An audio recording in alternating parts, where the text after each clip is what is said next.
رسول کریم صلی اللہ علیہ وآلہ وسلم نے فرمایا کہ جب تم اپنے بستر پر لیٹنے آؤ تو اس طرح وضو کرو جس طرح نماز کے لیے کرتے ہو، پھر داہنی کروٹ پر لیٹ کر یوں کہو، اے اللہ میں نے اپنا چہرہ تیری طرف جھکا دیا، اپنا معاملہ تیرے ہی سپرد کر دیا، میں نے تیرے ثواب کی توقع اور تیرے عذاب کی ڈر سے تجھے ہی پشت پناہ بنا لیا، تیرے سوا کہیں پناہ اور نجات کی جگہ نہیں۔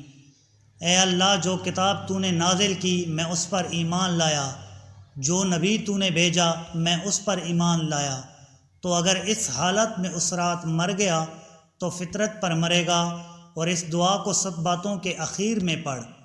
حضرت براء کہتے ہیں کہ میں نے رسول اللہ صلی اللہ علیہ وآلہ وسلم کے سامنے اس دعا کو دوبارہ پڑھا۔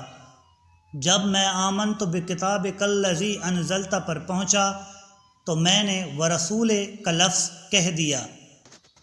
آپ نے فرمایا نہیں، یوں کہو ونبیک الذی ارسلت۔ صحیح بخاری حدیث نمبر 247۔